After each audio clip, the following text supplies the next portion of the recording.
스루프타임즈 2023년 1월 20일자를 진행하도록 하겠습니다. 소개 내용이 좋았다고 생각하시면 구독, 좋아요 부탁드리고 1.5 배속을 보시기 바랍니다.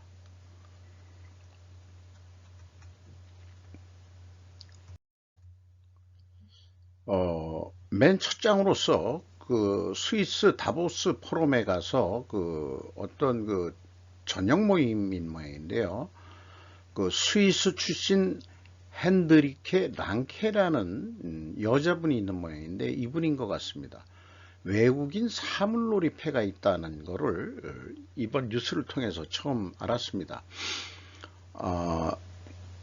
그 랑케 여사가 그 한국의 사물놀이를 해외에 알리는 문화 전도사로 이렇게 표현이 되어 있고 공연을 한 모양인데요. 그래서 뭐 앙콜을 받았다. 그래서 앙콜 갑니다 해가지고 답변을 해가지고 그 공연이 끝난 다음에 친히 윤 대통령이 그 인사를 그 청해서 하는 얘기인데 나이도 조금 상당히 들고 한국식 그 쪽머리를 튼 모습이 한복이 또 이렇게 외국인한테도 잘 그 맞는 그런 기분이 왠지 그냥 기분이 좋습니다.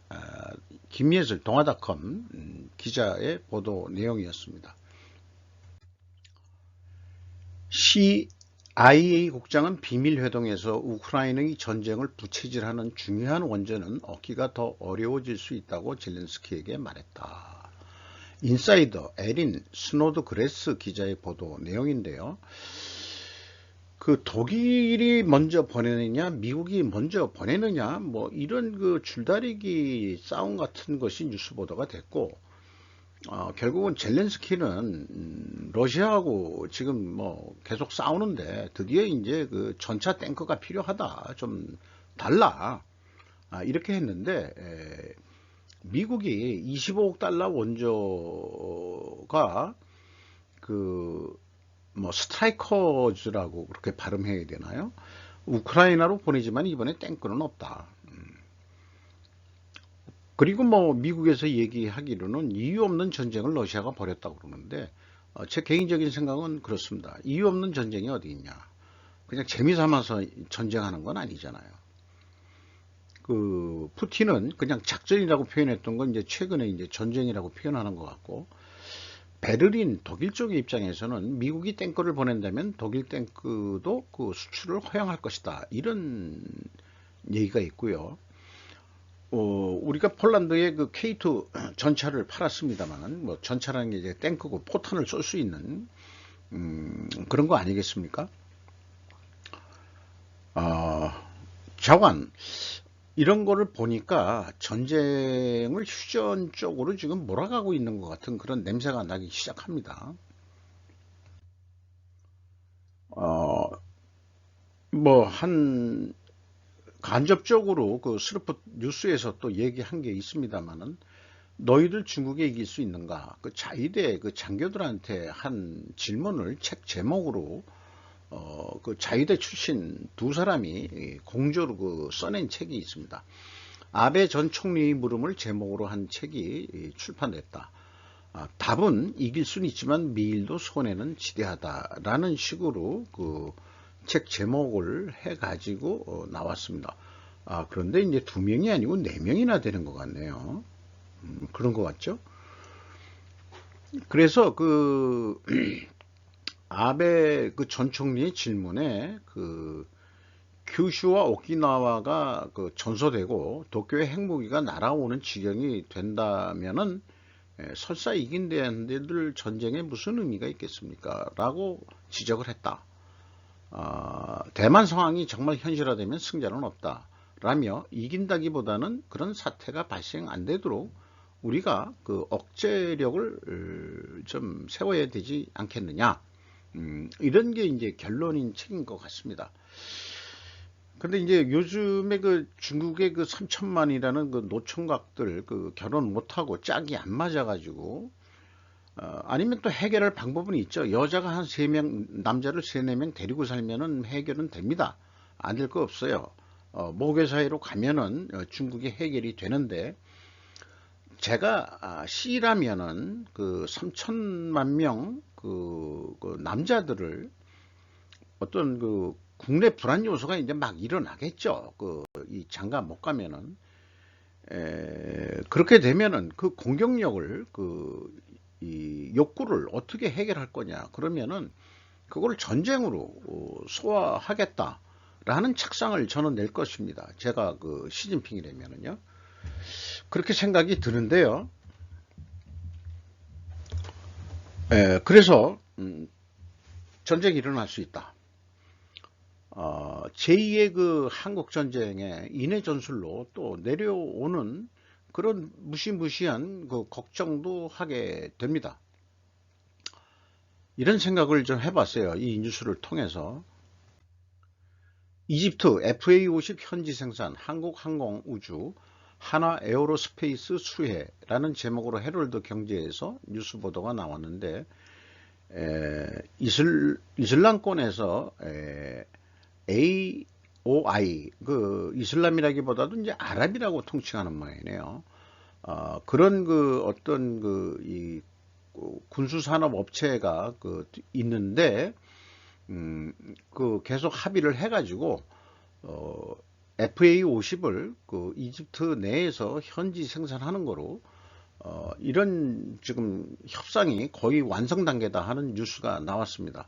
요게 이제 그 FA50 그 전투 훈련기인 모양입니다. 실질적으로 전투 훈련기라고 하지만은 실질적으로 전쟁에서도 일부는 쓸 수 있을 거로 이렇게 저는 생각하는데 현재 이집트에서 중국산 훈련기 K-82를 카라코룸을 사용 중인데 이게 이제 조기 퇴역을 하고 전량 FA50으로 교체하겠다 이런 거 같으니까 뭐 이것도 우리 입장에서는 아주 그 기분 좋은 뉴스 중에 하나겠죠. SK온 오빅스, 우르빅스라고 발음할 수는 없고 영어니까 뭐 어떻게 발음해야 될지 모르겠습니다만 EV 배터리 소재 개발했다. 코리아 헤럴드 1월 19일자 변혜진 기자의 뉴스 보도인데요. 손을 잡고서 어빅스라고 발음하는 모양이군요. 어빅스. 양극 소재를 개발했다고 17일 밝혔다. 그 이제 미국인 근로자들인 것 같은데 이 검사, 공정을 검사하는 그런 과정인 것 같습니다. 흑연 양극 원료라고 이렇게 되어 있네요. 계속 배터리 쪽으로 여러 가지 미국에서 돈을 투자하고 있습니다. 우리나라 자본으로. 네. 교통과 의료시설에서는 여전히 보호조치가 필요할 것이다. 전철역까지는 뭐 마스크를 안 써도 되는데 전철 안에서는 써라 하는 것은 당분간 계속된다 그러면은 일본이나 한국 사람들 이 유사한 성격으로는 그냥 쓰고 다닐 것 같아요.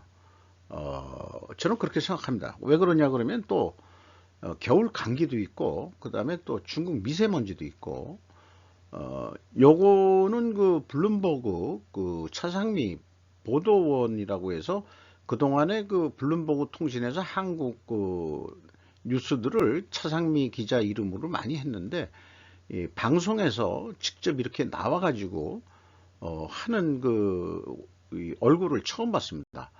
이런 사람이 블룸버그 통신 기자로 일을 하는구나. 이렇게 또 좀 새로운 면을 또 좀 봤습니다. 일본은 어떠냐 그러면은 일본은 독감 상태로 그냥 보자 이제는. 그래서 규정을 더욱 완화한다. 그래도 일본 사람들 계속 쓰고 다닐 것 같아요. 일본을 많이 가보진 않았지만은 노인네들이 일반적으로 대부분 마스크를 밖에 나갈 때 쓰고 다니는 것을 많이 봤다. 그런 게 있습니다.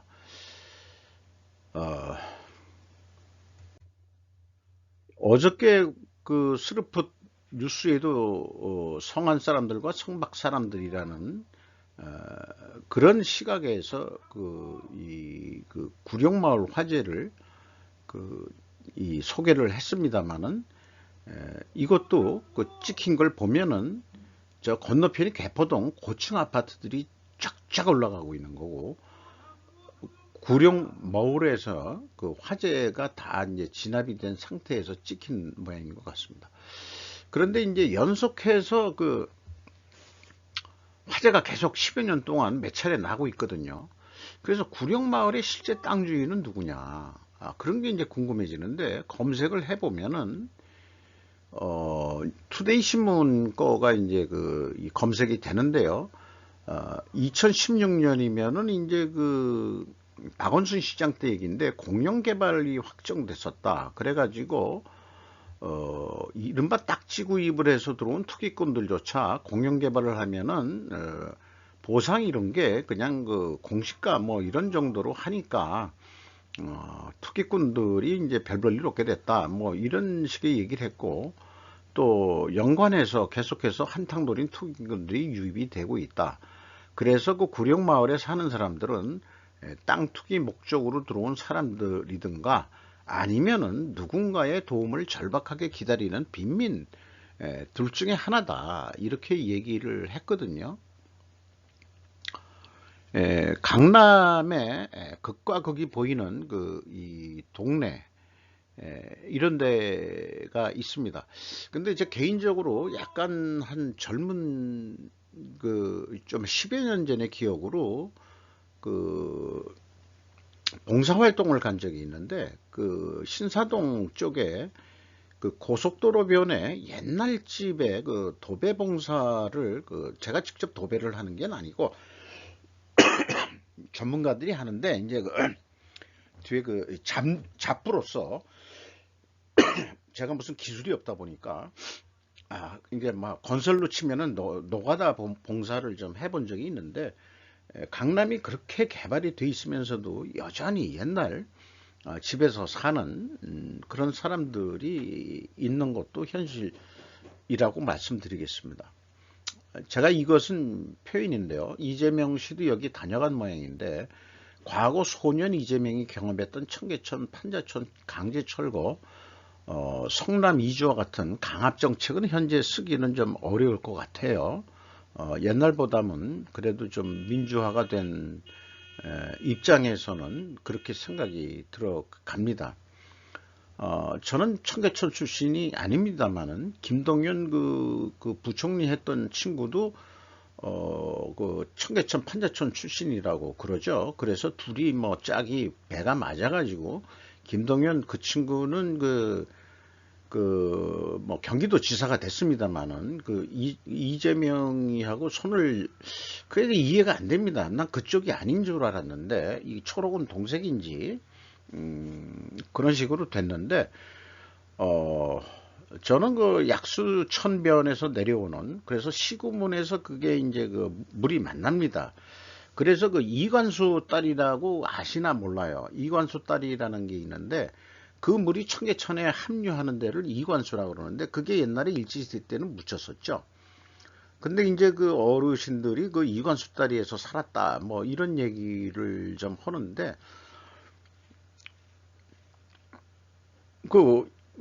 그러니까 약수천 판자촌도 있었어요. 저는 거기 판자촌 출신입니다.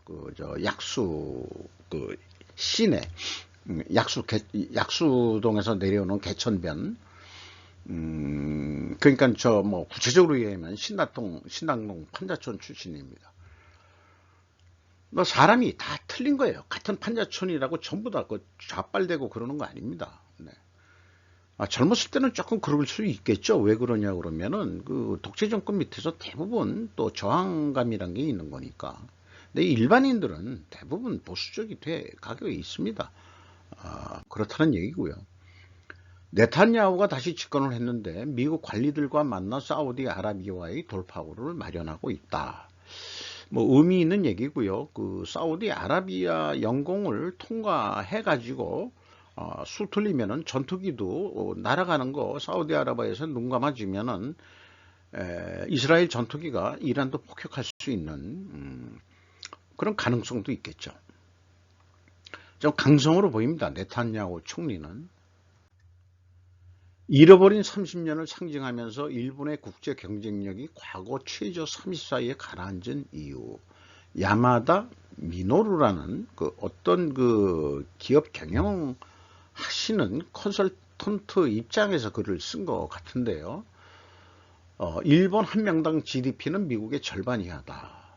그리고 인구는 분명히 경쟁력인데, 인구가 많은 나라가 경쟁력이 있는데 꼭 그것만은 아니지 않느냐, 뭐 이런 얘기 있고, 지금 그 일본의 그 국제 경쟁력에 그 저하되는 이유들을 여기다가 쭉 했는데, 이건 수없이 많지만은 끝이 없지만 안타깝게도 30년간 벽은 점점 공고히 되어 버렸다. 이대로 일본은 축소 또는 쇠퇴의 길로 떨어지고 있다. 그런 와중에도 그 2014년에 일본의 국어 무슨 어떤 작가는 한국 소멸 부제로 그런 글도 써낸 친구들도 있어요. 그래서 이렇게 그 스스로 자기네들을 그 자평하고 있는데, 저는 그 남의 일이 아니다. 우리도 이제 좀 꺾인 거 아니냐. 잃어버린 30년의 여러 요인들과 그 속에서 신일본 열도 개정이란 거창한 제목 속에서 해결책은 제가 배운 제약이론 경영 어휘들만이 떠오릅니다. 모든 걸 잘할 수는 없습니다. 대통령이 돼서 또는 총리가 돼가지고 이런 여러 가지 문제를 한꺼번에 해결할 획기적인 해결책이라는 것은 있을 수가 없습니다. 그래서 가장 핵심적인 게 뭐냐, 우리가 가장 취약한 거를 먼저 손을 대야 된다고, 우선순위로 손을 대야 된다라고 그렇게 얘기를 할 수 있을 것 같아요. 뭐 그게 구체적으로 뭐라고 지금 뭐 제가 뭐 정책 하는 사람도 아니고 하지만은 그런 흐름은 좀 의견을 낼 수 있지 않을까 이렇게 생각을 합니다. 활력을 잃은 지금의 일본에 필요한 일본 열도 개정, 이거는 그 아사히나 이치로 아오야마 뭐 중최대 CEO다. 이런 사람이 또 JB 프레스에 기고를 한 건데, 보통 국가의 보통의 국방을 위한 시작을 했고, 일본이 신일본 열도 개정, 이게 원래 다나카 가쿠에이 총리가 했던 거를 좀 더 실질적으로 좀 해야 되지 않겠느냐. 그래서 이 정치가들이 요즘에 그 개혁 에너지가 없다. 그 개혁 에너지를 바로 세우려면은 이항 대립이 일어난 때가 아닌가, 이렇게 보기 때문에 이항 대립이라는 게 이제 좌우 대립이라든지 뭐 이런 거겠죠. 그 대립하는 저놈들을 쓰러뜨린다는 그런 마음이 있어야만 이 열정 혁명도 일어나는 거 아니냐, 이렇게 얘기를 하고 있습니다만은, 같은 국민끼리 그래서 상대방을 뭐 죽이나요? 뭐 국내로 치면은 뭐 호남하고 경남하고 싸움 붙이는 얘기, 그런 건 아닙니다. 일본이 뭐 동서가 갈라지나요? 그런 건 아닐 거고, 윈윈할 수 있는 해결책을 찾아야 된다는 의견은, 이런 뉴스를 보면서 이런 생각을 가지고 있는 사람들이 내 편 아니면은 나쁜 놈, 이런 식으로 일본 그 식자가 얘기를 한다 그러면 좀 곤란한 거 아니냐. 그래서 해결해야 될 게 세대 간 격차, 그 다음에 빈부 격차, 그 다음에 지역과 나라의 갈등, 뭐 이런 것들을 자기네들은 해결을 해야 된다. 그리고 기업과 공생관계를 맺어야 된다. 그 기업까지 들어가면은 이제 윈윈이 아니고 윈윈윈 해가지고 3윈을 만들어야 되는 거죠. 이런 용어 자체가 전부 다 제약 이런 경영에서 쓰는 표현들이고, 일본에서 도입한 그런 사람들이 또 그런 활동들을 또 하고 있는 거로 알고 있습니다. 그래서 이것은 제가 좀 약간 정리해 본 말인데요. 대립관계에서 한쪽을 완전히 제거해야 해결책은 아닐 것이다, 이런 얘기예요. 인구 인력이 많다고 국제 경쟁력이 꼭 성립하는 것은 절대 아니다. 인구가 작아도 강국은 있다. 이스라엘 같은 나라가 그렇죠. 또 서구 선진 국가들도 그렇고, 마치 원가 회계에서 재고가 많으면 이익이 증가한다는 논리나 마찬가지다. 그러니까 뭐 전쟁이 나면은 중국이 인해 전술 한다고 해서 이제 전쟁을 이기는 건 아니다. 이제 이런 것도 이제 제가 숨겨진 말이고요. 잃어버린 30년의 수많은 원인들 중에 가장 중요한 제약 원인이 뭔가를 일본은 찾아야 될 겁니다. 마찬가지로 한국도 이제 이 발전의 성숙도가 떨어지는 그 수준이 돼가지고 우리가 잃어버린 30년 일본을 안 따라가려 그러면은 우리한테 가장 중요한 제약 원인이 뭐냐? 그것의 우선순위를 두면은 그 폭발이 일어난다. 그 결과가 그게 뭐냐? 그러면은 저는 뭐 그 국내 문제보다도 외교적으로 국방백서에 주적을 중국으로 해야 된다라고 믿는 사람 중에 하나가 됐습니다.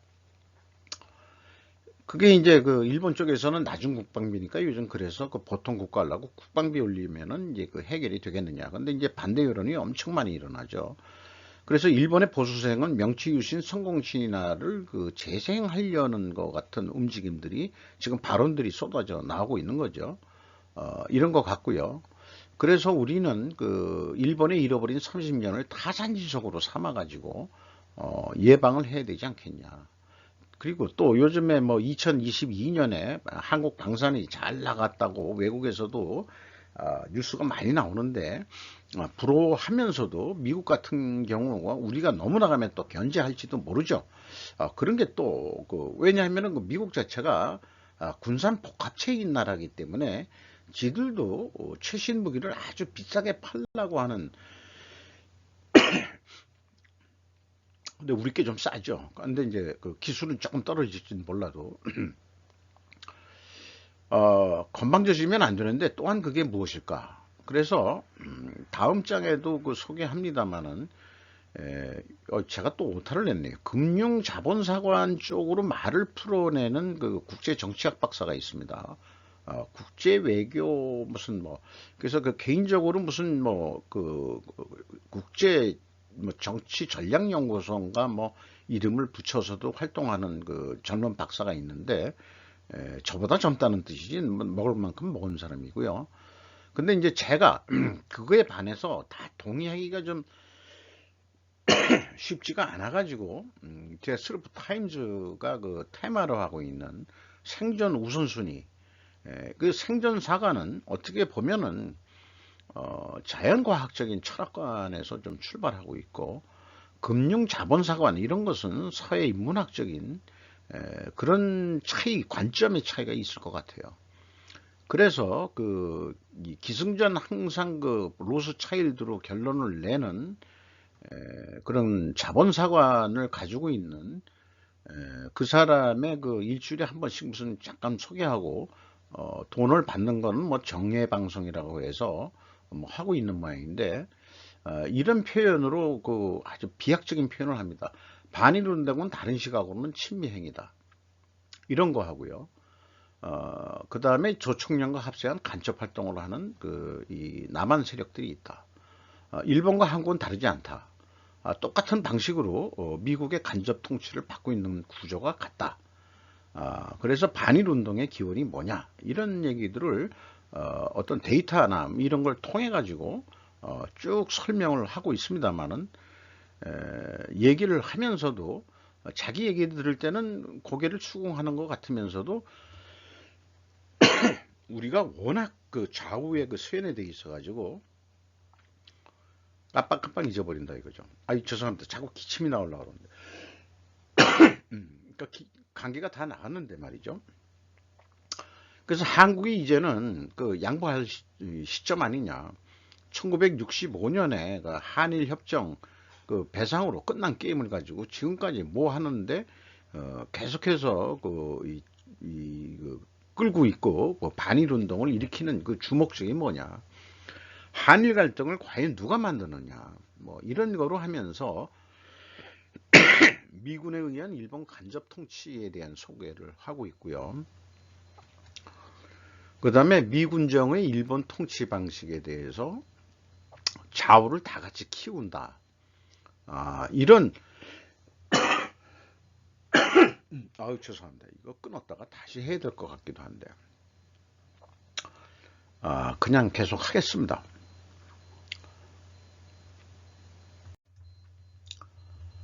세계를 통치하는 패권 세력의 정책은 이런 제목을 그 사람이 설명하는 거에 의해서 이렇게 그 소제목을 제가 붙여봤습니다.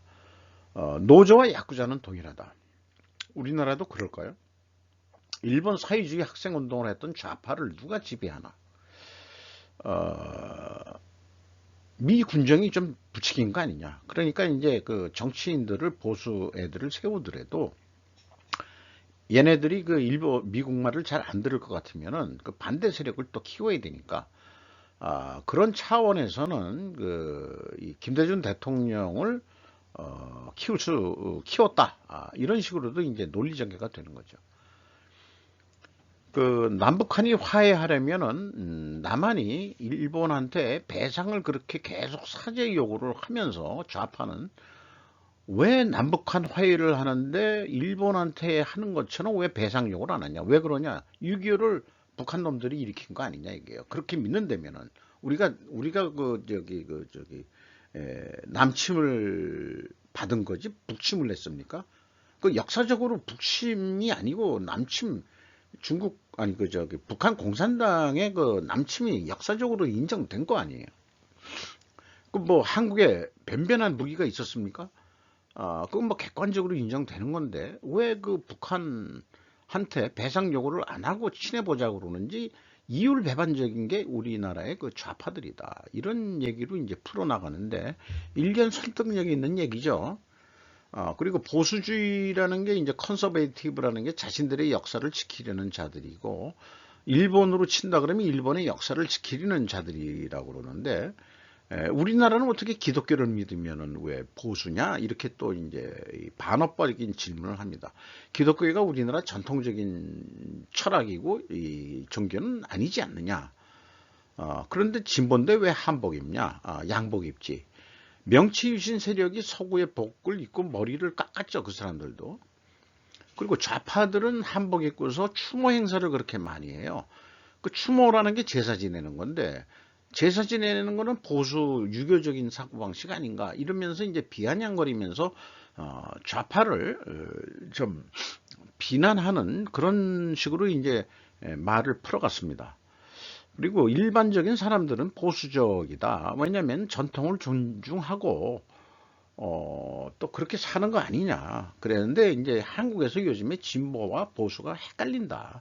아주 뒤죽박죽 돼가지고 언어 전술이라는 용어를 얘기하는데 이 언어 전술에 대해서는 그 미국의 NTD 그 코리아가 방송한 열린 사회 재단에 대한 얘기에서 일맥상통하게 이게 얘기가 나오고 있습니다.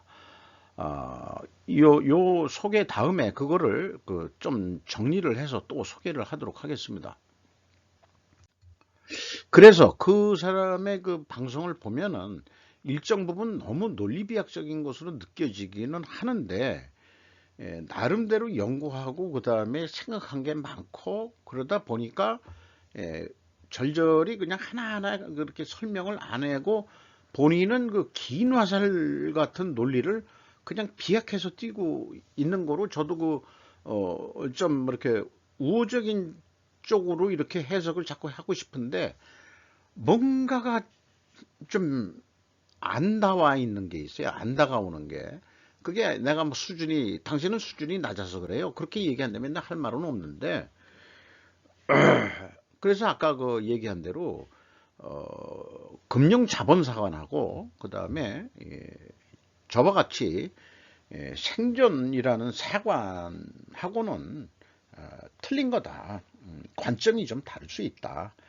이 말을 좀 하고 싶은 거죠. 그래서 제가 만약에 그런 사람들한테 얘기한다 그러면은 이런 말이 Finding Stars라는 또 유튜브에서 아주 그 재미있는 말을 정리를 했어요. 수천 년 동안 생태계를 터득했던 개체들이 생존을 위해 결정하는 한 가지 기준은 보여주었다. 그것은 바로 개체들 스스로가 자신의 한계를 알고 행동한다는 것이다. 이 순간 재현에게서 느낀 삶의 지혜는 때로는 물러설 때를 알아야 그래야 다음에 나갈 수 있다는 것이다. 참 그 유튜브 만든 그 파인딩 스타즈가 정리한 동물 얘기인데 참 인간도 동물 아니에요. 그게 맞아 떨어지는 얘기일 겁니다. 아마. 이런 생각을 해봅니다.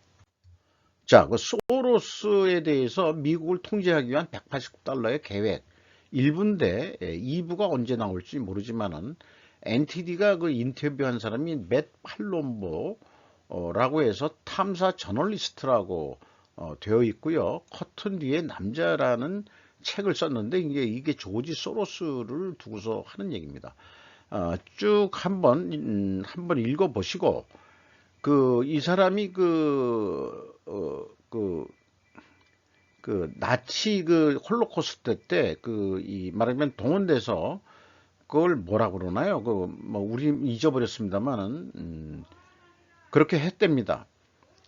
그런데 칼 포퍼의 열린 사회의 적들이라는 책을 저도 번역본으로 칼 포퍼의 과학 철학 책을 다 설립을 했습니다만은 좀 매우 처음에 읽기가 어려웠던 그런 철학책입니다만은 어느 정도 이해를 한 쯤해서 소로스의 열린사회 재단이라는 걸 보면서 이 사람이 그런 칼 포퍼하고 같은 사고방식인가 했는데 그게 아니고 이름만 갖다가 이 단어의 개념을 왜곡시키는 거다. 아까 어휘 언어 전술이라고 김정민 박사가 얘기한 거하고 그래서 이 좌파들이 이런 작전 전술에 아주 능하다는 거예요. 그러니까 조지 소로스는 결국은 좌파적인 인간이다. 돈이 있는 뭐 진보라고 불러도 그렇고요. 그렇습니다. 계속 인터뷰한 내용들이 있는데 여기에서 아주 중요한 얘기가 나옵니다. 지난 20년 동안 아주 흔히 보였던 주제는 단어의 의미를 왜곡하는 것이다. 그러니까 오픈 소사이어티에 대해서 열린 사회 재단이 말은 좋은데 사실은 아니더라 이 말이죠. 그거를 쭉 얘기하고 있습니다. 그리고 NGO 활동가들한테 돈을 대주는데 여기에서 이런 표현이 나와요. 기괴하고 좌파적이고 트랜스 친화적이고 포용적인 끔찍한 성교육을 하는 것이다 라고 얘기를 하고 있어요. 이거에 대해서 제가 느끼는 바는 요즘 공유라는 말을 하는데 이렇게 외국에서도 인식을 간접적으로 표현한 거죠. 끔찍한 성교육을 한다는 게. 보노보노라고 구체적으로 어떻다고 얘기를 하지는 않겠습니다. 보노보노를 사진으로 상징적으로 보여줘요. 이 새끼들 이런 놈들이구나. 그때 내가 그렇게 느꼈어요. 네, 그래서 얘네들하고 안 되겠네. 이런 것도 좀 느낀 적이 있습니다. 과학철학자 칼 포퍼의 열린사회의 적들의 단어 의미를 왜곡한 좌파의 원조는 바로 조지 소로스였구나 하는 것을 느끼게 되고 그거를 흉내내 가지고 좌파 자기네들이 자칭 진보 세력이라는 자들이 의미를 바꿔 가지고 자기네들한테 유리하게 써먹는 머리들이 좋아서 그러는지 그들의 선형적인 시간은 언제까지나 지워지지 않는다. 지금 오늘날 민권 활동가들은 세상이 그렇게 변했는데도 불구하고 1863년 미시시피의 흑인 노예들 어느 수요일인 양 말한다 이게 지금도 문 정권의 좌파는 반일 감정을 불어일으키는데 아직도 식민 지배 시간을 계속 되감기만 하고 있는 거죠. 5.18 되감기하고 세월호 되감기하고 이러고 있는다는 얘기죠. 이것 뭐 쭉 한번 화면을 놓고서 제 나름대로 열심히 정리를 해봤습니다. 인터뷰 내기 한 거는 굵은 글씨는 좌파 그들이 뭔가 잘못을 했는데 이것에 대해서는 자기네들을 빠져나가는 방법으로 우익이 격분한 걸로 프레임을 만들어 버립니다. 별일 아닌데 이 양반들이 급발진하네. 요즘 윤 정권에 하는 거에 대해서 공안 정치 뭐 이런 거로 옛날 박정희 시대에 단합 정치 뭐 이런 식으로 비유를 해가지고 우리는 괜찮은데 착한 애들인데 윤 정권이 저렇게 지금 하고 있다. 이런 식으로 이제 몰아가면은요. 여기 내용 중에서도 IQ가 좀 부족한 사람들이 다 그런 줄 안다고 본다 이게. 여기 이렇게 써 있네요. 그 멍청한 리버럴들은 자신들에게 책임이 있다는 건 믿으려 하지 않는다. 이런 표현까지 나왔어요. 그리고 조지 소로스한테 돈을 받아 처먹는 언론 매체가 ABC, CBS, CNN, 워싱턴 포스트, 뉴욕 타임즈. 제가 야후 뉴스를 보면서 이런데 뉴스도 가끔 인용을 합니다만은 좌우의 그 뉴스를 다 보려고 노력하죠. 객관적인 시각을 가져보려고. 기술 해고는 젊은 근로자들에게 충격을 준다. 나이 든 사람들 그다지 많지 않다. 뉴욕타임즈 트림 미클. 방금 얘기 나온 그 뉴욕타임즈 이 좌파적인 그런 거를 했는데 샌프란시스코 LYFT라는 회사가 자동차 회사인가 그런 모양이에요. 거기에 젊은 사람이 일자리를 700명 중에 한 사람인데 켈리 장이라고 돼 있으니까 한국계인지 중국계인지 잘 모르는데 이 장자가 들어가면은 대부분 중국계 같기도 하고요. 2003년에 뭐 해서 48세 엔지니어가 뭐 그다음에 해고됐다는 얘기가 있고 대유형으로 기술산업으로 해서 대량 해고가 전환됨에 따라서 세대 간 분열이 더욱 뚜렷해지고 있다. 뭐 이런 식으로 이렇게 풀어나가는 걸 보니까 역시 그런가 저기 그 뉴욕타임즈가 그런 생각도 나고요.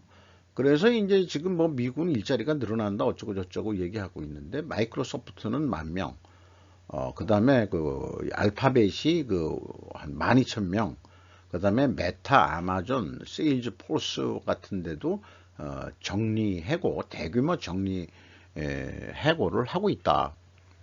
그리고 또 그 세대 분류를 했는데 1981년에서 2012년에 태어난 거를 밀레니엄 세대와 G세대라고 얘기해서 아이폰 판매량은 빠르게 일자리가 늘어나면서 기술 경력을 쌓기 시작을 했다.